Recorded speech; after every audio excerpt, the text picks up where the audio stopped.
StarEngine now for 3.17.2 is about to go live. We're waiting on a release candidate good enough for the live build. Basically, bam, this patch is good enough, we'll put it out. It's basically what we're waiting for. But I also wanted to talk about what comes next and Alpha 3.18.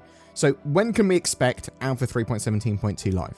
This is likely going to be going live on Thursday or Friday this week, so the 28th or 29th of July. At least that's what it currently looks like. It's very, very, very close. It could literally be any time now. So why are we waiting on the live build? Well, Cloud Imperium are trying to get 3.17.2 to live currently, and there's sort of a balancing act for them, trying to get all of the bugs they can solved and the server in the most stable and playable state that they can.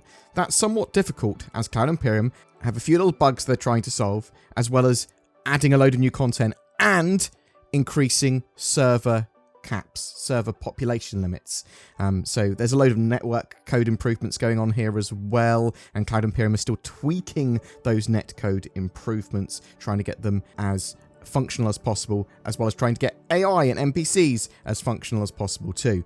When Cloud Imperium improves one element of their patch, like smoothing animations and general stability, this can cause knock-on effects with desync or hit reg problems. At the moment in-game, for example, there are a lot of issues with shield holes for ships, as well as general hit reg problems. We've previously had patches that are really, really unstable, some where NPCs are entirely unresponsive.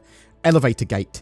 So elevators, one of the patches, they just didn't work anywhere. They trapped you inside, they wouldn't let you go for underground bunkers, they wouldn't even leave the landing zone in most cases, so lots and lots of problems with those. Now, a huge amount of those problems have been solved. What Cloud Imperium have now is a really good build. There are still improvements to be made. There are bugs that can be solved, for sure. It's certainly not perfect. It's an alpha for a reason, and there's like bugs, especially with hit reg and shield holes, like I said.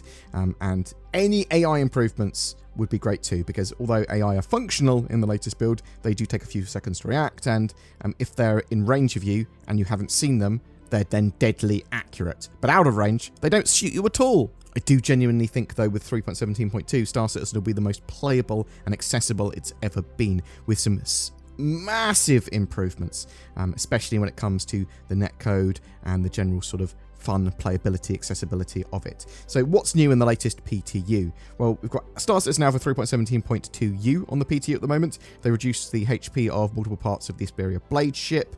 The Hull A Imperium, Horizon and Dusk paints should no longer be missing. The rear of the Drake Mule should no longer start to float off if the vehicle navigates over steep inclines and hills. NPCs on dropships should no longer be completely unresponsive for an extended period of time, and in fact, I've seen lots of NPCs that were previously unresponsive actually responding now, which is great. They fixed an issue causing players to have infinite loading screens after recovering from a client crash while in a ship or vehicle. They fixed a client crash and an additional 3 server crashes.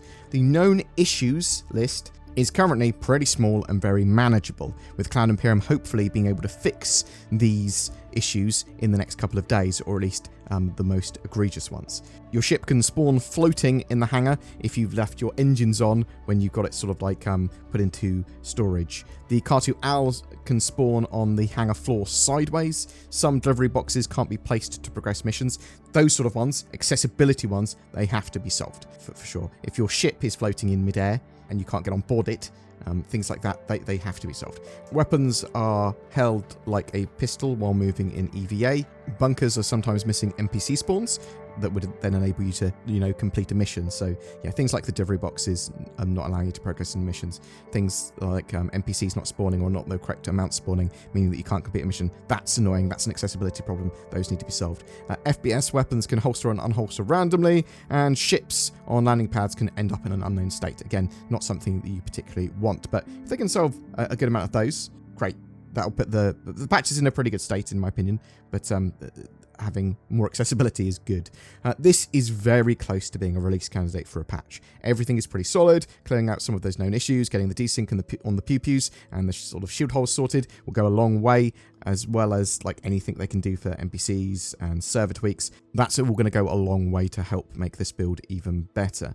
Now, Cloud Imperium are likely to get another build or two out before release, so that will address some of those problems. There have been a whole heap of tests on the Siege of Orozen, that new dynamic event, and that is looking pretty slick as well. So I'm expecting the live build within the next 48 hours or so, with a little mini sale on some ships and vehicles, and probably the Siege event starting on the weekend. They're going to be running other dynamic events as well, so Jumptown, Ninetales Lockdown, that's going to be run at some point too. Please remember there is a persistence wipe for Alpha 3.17.2, so everything earned in-game, other than reputation, will be wiped for sort of like a bit of a restart. You still keep your stuff that you bought with real money though, and your promotional items, things like that. So what comes next? Well, Alpha 3.18, that huge patch, is incoming to Evocati shortly, or at least that's the plan. I'd hoped that that was going to be in July, but let's face it, it's going to be August now. It's going to be a 2 to 3 month, expect the longer length of time for that, more likely closer to 3 months for the testing cycle.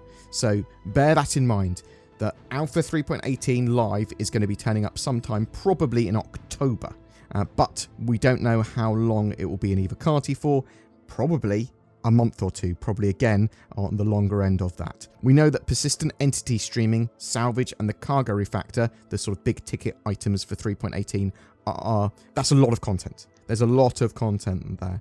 And there's going to be a huge amount more content beyond that Cloud Imperium are adding, expanding that gameplay to touch more sort of areas, getting missions associated with it, but lots of other little bits too. Cloud Imperium have just started their 3.18 news cycle, and we know that we're going to see updates to rivers as part of 3.18, for example, in this week's Inside Star Citizen.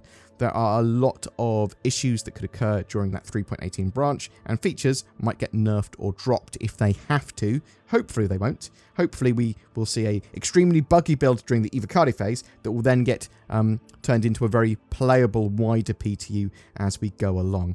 I'm not expecting anything other than extreme bugs for that early PTU and Evocati phase, because of the nature of persistent entity streaming. So that's going to cause the most problems by far. That's tracking locational data of objects and having them droppable and findable in your next play session, or you could leave like a cache of weapons or ships or something in a location for someone else to find. We don't know exactly what implementation this will take in 3.18 either. Like, are they dropping a load of other additional networking updates at the same time? Potentially. Are we going to get sharding at the same time? Potentially. We don't 100% know yet. I won't be able to cover the 3.18 leaks from the Evocati phase, as I'm MD8. I'm an Evocati member, so I'll be playing out in the Evocati, testing some bits, but I can't really talk about them at all, other than saying it's an Evocati until it goes to wider PTU. And yeah, we'll do a big deep dive when we know more and when we're allowed to talk about more. Obviously, anything that Cloud Imperium talk about or show or say we can talk about, bam, we'll talk about. Boom, though. That's it for your Star Citizen updates today. 3.17.2, genuinely coming out really soon to live. 3.18, that's incoming as well, but to Evocati.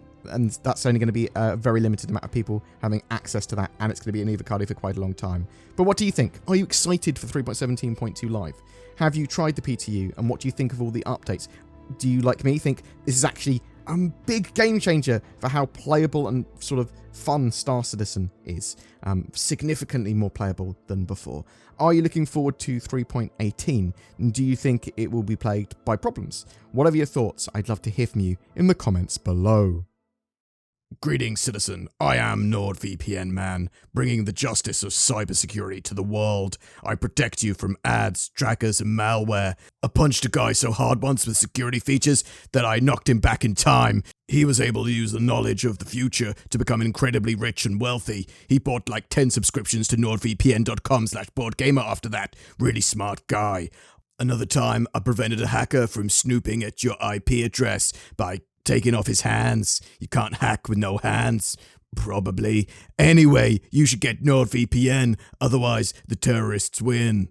Every month we have a giveaway. For July 2022, we're giving away a Hull A cargo hauler, as well as a Nomad multi-role freighter. That Nomad also comes with a hovercraft bike. So there's 2 lucky winners this month, and both of those packages contain access to Star Citizen. Comment on any of my videos during this month to be in for a chance of winning that, and check the description down below for more details.